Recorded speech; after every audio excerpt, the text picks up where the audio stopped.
Hello Bridges members. I'm sure everyone has had a chance to experience our new bunkers, our beautiful new bunkers on this golf course. Today we're going to talk a little bit about bunker etiquette. I'm going to show you a tip or two on how to try to get out of some of these new bunkers. And then at the end I'm going to show you the appropriate way to exit and smooth the sand.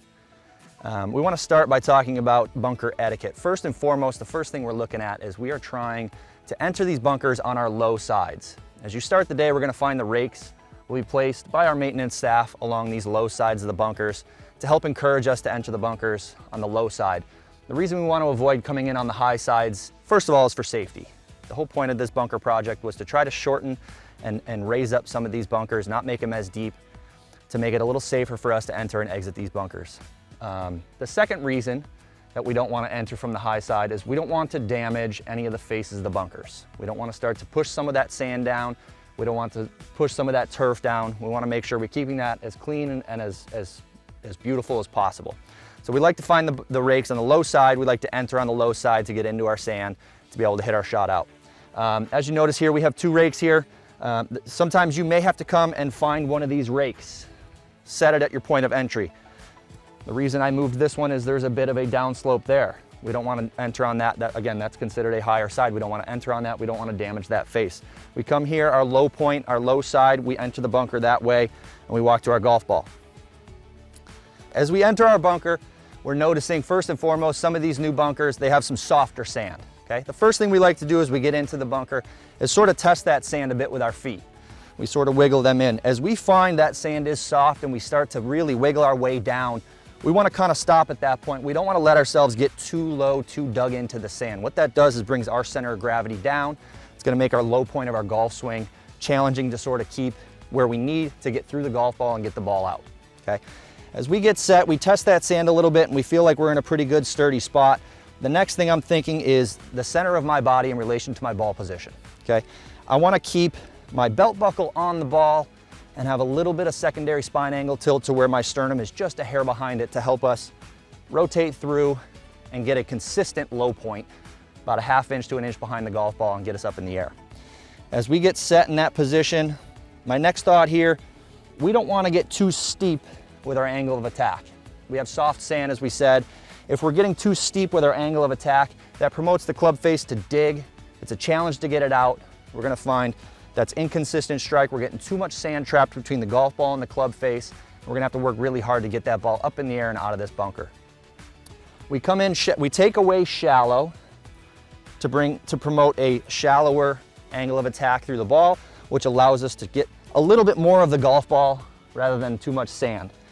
When the club starts to dig, it also doesn't really allow us to rotate that upper body as much as we need to. So again, shallower takeaway to promote a shallower angle of attack. Okay? Once we're set in that position and we're feeling good about our setup, we want to go ahead, shallow takeaway, and get this thing out.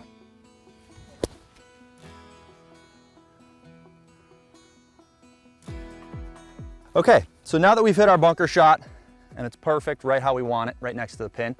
One other thing I wanted to talk quick about was the bounce of our golf club.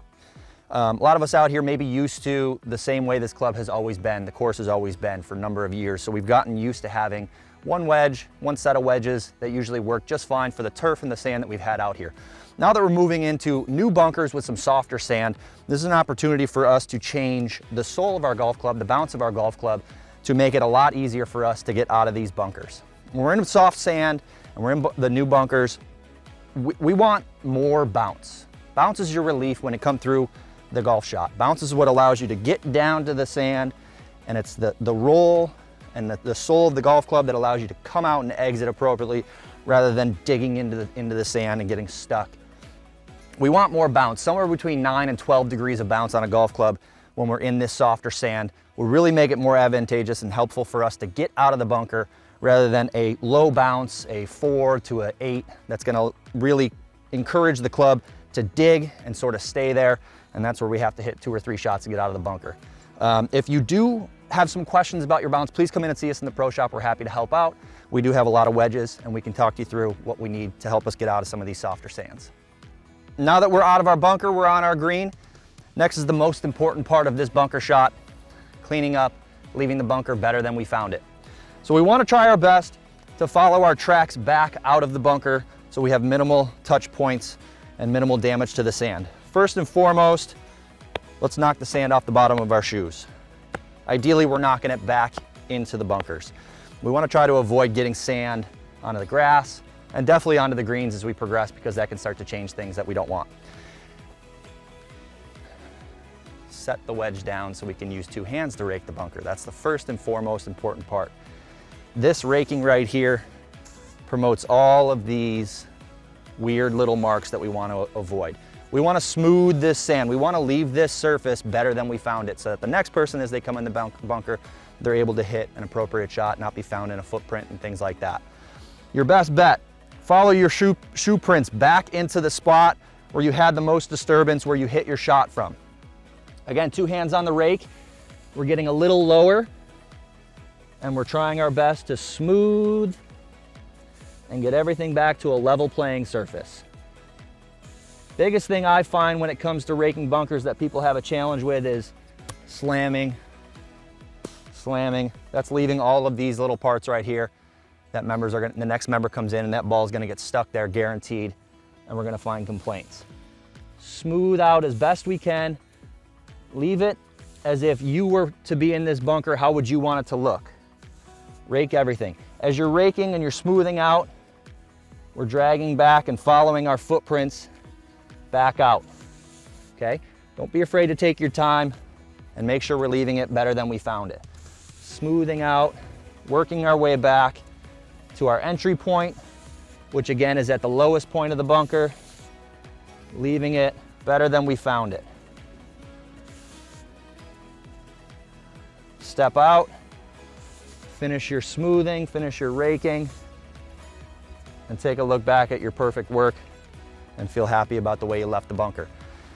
If you enter a bunker and you see that the member before you didn't rake a spot, don't be afraid to pop over to that spot and take care of it as well. That's part of leaving this better than the way we found it.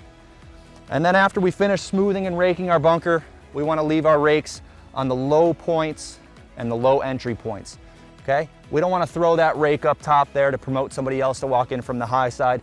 Let's leave these on the low points for the next person to come in, rake out of the bunker so it's not in the way. And after you finish that part, our next step is to go to our green and find your divot that you left and make sure we repair that divot so we have a smooth putting surface for the rest of the day and for the rest of the members.